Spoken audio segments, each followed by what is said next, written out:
Great crowd. Thank you, Charlie.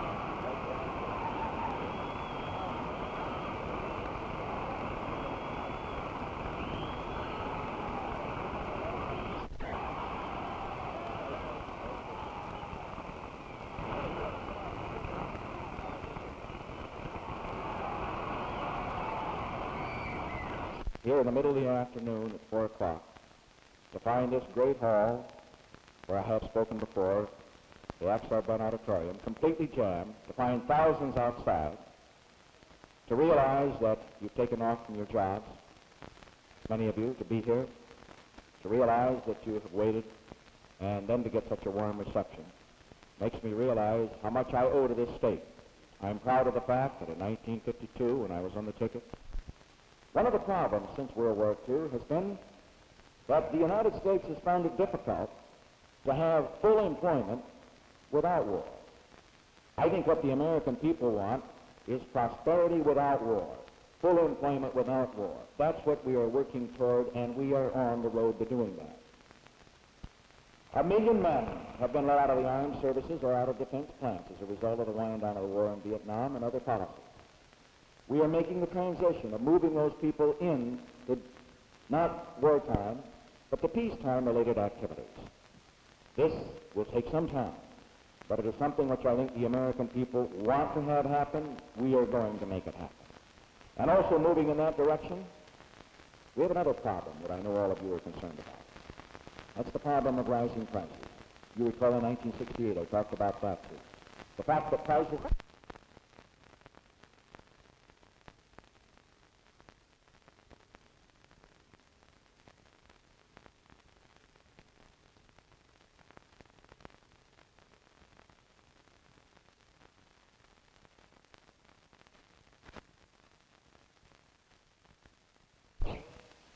is not limited to this state, it's all over the country.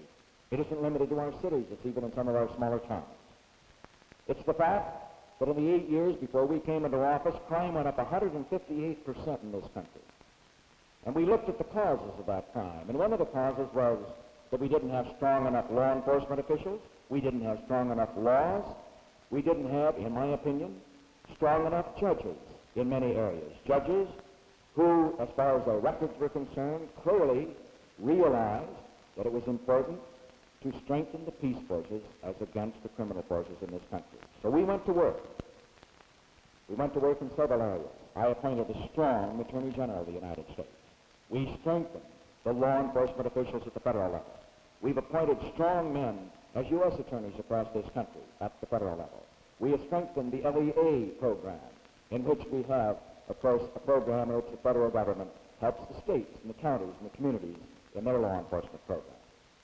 And then in addition to that, and after 190 years, I decided that it was time that was for power to flow from Washington back to the states and back to the cities, power to the people of the United States. So we're sharing the revenues, and we'll share them with the Congress business that occurs. That's why your election of a governor is so important. Because if the revenues are going to be shared with the states, we must have state governors who will have the foresight, the farsightedness to use those revenues and use them effectively for the benefit of the people of the state. I touched briefly these issues to give you an indication of what we're trying to do. To bring peace, lasting peace abroad, peace for a generation. To bring peace at home, peace with law and order and justice and safety for our citizens. A program of reform of our institutions of government. All of these things I'm sure we want. And we want that with progress and prosperity, without war and without inflation. We have made some progress, but a president as powerful as he is needs the help of a Congress, of the House and the Senate to do a job. That's why I am talking in Nebraska. That's why I'm glad to find we're going to have that kind of help from the people of Nebraska and the senators and the congressmen in this state.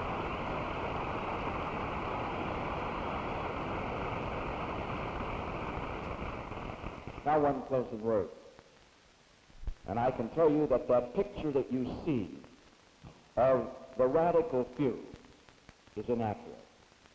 The idea that the radical few is a majority of young Americans today, or that they will be the leaders of America tomorrow, is not true. They're not the majority, and they will not be the leaders of America tomorrow.